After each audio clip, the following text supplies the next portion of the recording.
안녕하세요. 수박 겉핥기입니다. 오늘은 투키디데스의 펠로폰네소스 전쟁사 제7권 그 가운데서도 시킬리아 원정을 다룹니다. 기원전 415년부터 413년 사이에 벌어진 이 원정은 서양 고대 군사사에서 가장 참혹한 패배로 기록됩니다. 아테네의 정예 병력과 함대가 통째로 사라진 사건이자 제국주의적 팽창이 어떻게 스스로를 파멸로 이끄는지를 보여주는 결정적 장면이지요. 투키디데스는 이 비극을 단순한 군사 전술의 실패가 아니라 인간 심리의 붕괴라는 다차원적 시각에서 해부했습니다.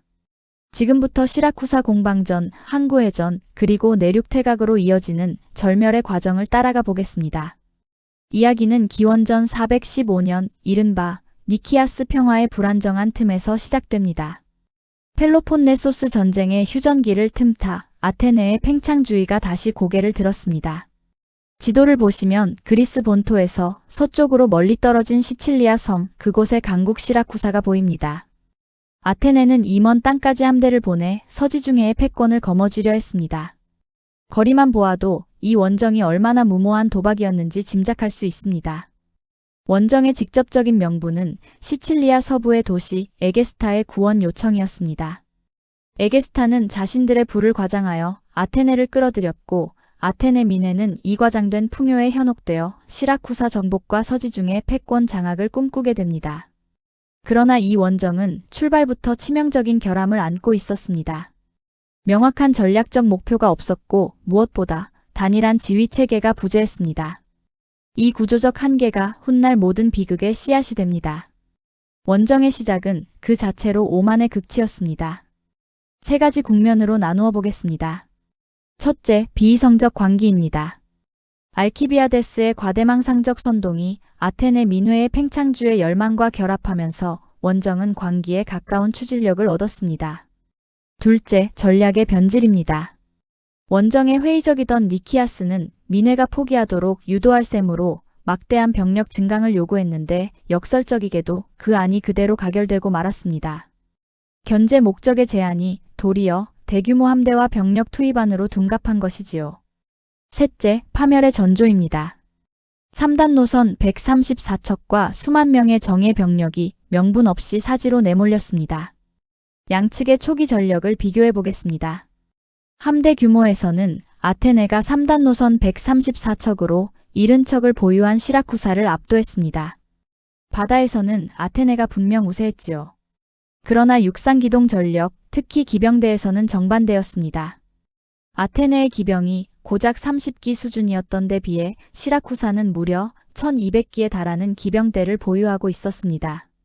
이 기병 전력의 압도적 격차가 시킬리아 평원에서 두고두고 아테네군의 발목을 잡게 됩니다.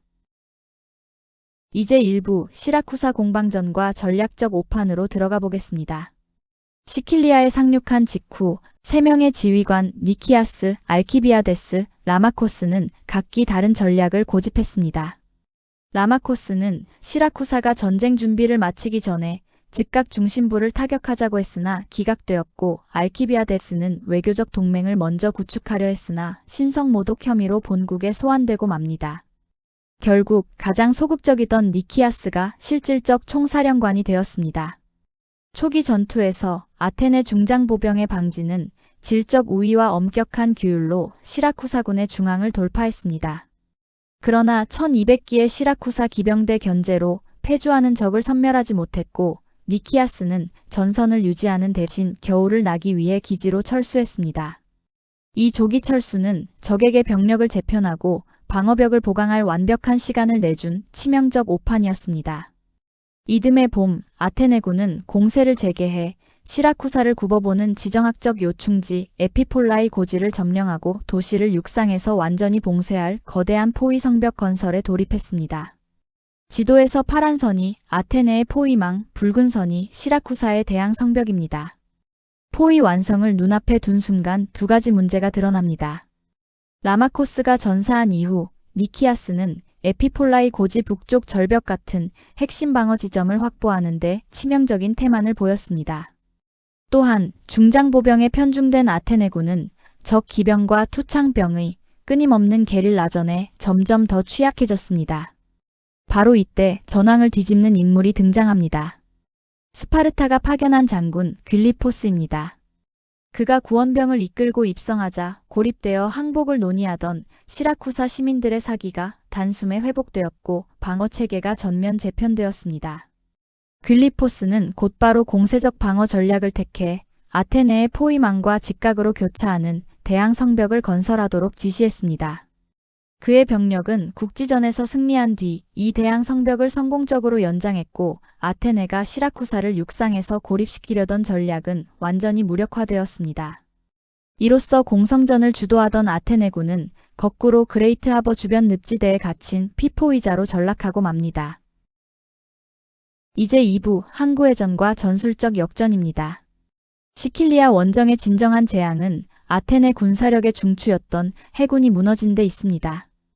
아테네 해군의 전통적 필승 전술은 가볍고 빠른 3단 노선을 활용한 디에크플로우스, 즉 적 전열을 돌파해 측면을 강타하는 기동이었습니다. 아테네인들에게 선수와 선수를 정면으로 부딪히는 것은 조타수의 기술 부족을 드러내는 미련한 짓으로 여겨졌습니다. 그러나 좁고 혼잡한 그레이트 하버 안에서는 우회나 돌파에 필요한 속도를 낼 공간이 없었습니다. 게다가 무거운 중장보병을 갑판에 싣고 있어 함선의 선회력과 기동력은 더욱 떨어졌습니다. 아테네의 강점이 지형 앞에서 봉쇄된 것입니다. 이 약점을 정확히 간파한 것이 코린토스 출신 조타수 아리스톤과 시라쿠사 지휘부였습니다. 이들은 두 가지 혁신을 내놓았습니다. 첫째, 함선 구조의 개조입니다. 3단 노선의 선수를 짧고 두껍게 개조하고 닷바지 보인 에포티데스를 육중한 지지대와 함께 보강해 충격력을 극대화했습니다. 둘째, 해상 육전으로의 유도입니다. 시라쿠사군은 보강된 선수를 앞세워 정면 충돌을 감행했고 속도를 위해 얇게 건조된 아테네 함선의 선수 목재와 노잡이 지지대를 박살냈습니다.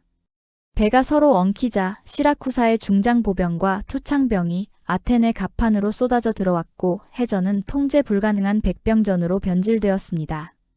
아테네의 기동전 우위는 이 야만적이고 물리적인 전술 앞에서 완전히 무력화되었습니다. 아테네 해군의 붕괴는 단순한 군사적 패배를 넘어 군대 전체의 심리적 마비를 불렀습니다. 좁은 항구 안에서 아군 함선이 분쇄되고 불타는 광경을 해변에서 지켜보던 보병들은 전투의 형세에 따라 몸을 이리저리 흔들며 극도의 동요를 겪었습니다. 투키디데스는 이 장면을 두고 이렇게 적었습니다. 그들은 구원의 문턱에 이르렀다가 파멸의 벼랑으로 떨어지는 가장 끔찍한 고통을 겪었다. 최종 해전 패배 직후 데모스테네스와 니키아스는 남은 함선으로 다시 포위망을 돌파하라 명령했지만 공포에 질린 선원들은 승선을 전면 거부했습니다. 이 순간 아테네군은 이성과 규율을 갖춘 군대에서 맹목적 생존 본능만 남은 절망적 군중으로 전락하고 맙니다. 이제 3부 내륙 퇴각과 아시나루스 강변의 최후입니다. 본국에서 파견된 데모스테네스는 함선 73척과 5,000명 이상의 중장보병을 이끌고 합류해 에피폴라이 고지 탈환을 위한 야간 기습을 감행했으나 대패했습니다. 상황의 절망성을 직시한 그는 제해권이 남아있을 때 즉각 해상 철수하자고 강력히 건의했습니다. 그러나 니키아스는 본국 민회의 가혹한 처벌을 두려워했고 시라쿠사 내부의 친아테네 파벌이 반란을 일으킬 것이라는 근거 없는 희망에 기대어 결정을 미뤘습니다. 그러던 중 기원전 413년 월식이 발생합니다. 종교적 맹신에 사로잡힌 니키아스는 점쟁이들의 조언에 따라 무려 27일간 철수를 연기했습니다. 이 치명적 지연 동안 시라쿠사군은 항구 입구를 쇠사슬과 패선박으로 봉쇄하고 퇴각로 곳곳에 매복망을 완벽하게 구축했습니다. 이 그래프는 퇴각 단계별로 아테네 병력이 어떻게 소멸해 갔는지를 보여줍니다. 시킬리아 상륙 시점에 정점을 찍었던 병력은 내륙 퇴각이 시작되면서 가파르게 무너지기 시작합니다.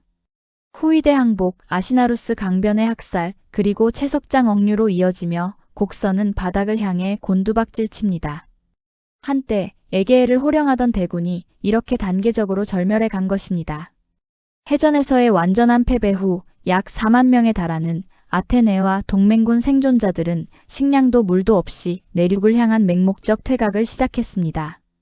부상자와 병자를 버려두고 떠나야 했던 진영의 비탄은 처절했습니다. 행렬은 시라쿠사 기병과 투창병의 치고 빠지는 공격에 시달리며 서서히 와해되었습니다. 니키아스가 이끄는 선두 그룹은 극도의 갈증 끝에 아시나루스 강에 도달합니다. 물을 마시려는 광적인 갈망이 남은 규율을 완전히 파괴했습니다. 병사들은 강으로 뛰어들어 서로를 짓밟고 익사시켰고 반대편 강둑을 점령한 시라쿠사군은 무방비 상태의 아테네군에게 일제히 투창을 퍼부었습니다.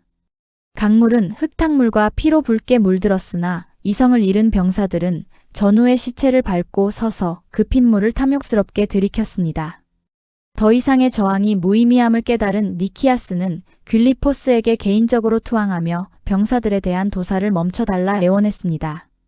한때 에게해를 호령하던 아테네 군대와 함대는 이 강변에서 문자 그대로 절멸했습니다.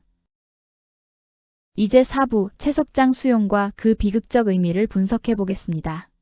뷸리포스는 두 장군을 스파르타로 압송해 전리품으로 삼으려 했으나 시라쿠사 시민들의 분노와 과거 아테네의 원한을 품은 코린토스인들의 강경한 주장에 밀려 니키아스와 데모스테네스는 처형되었습니다.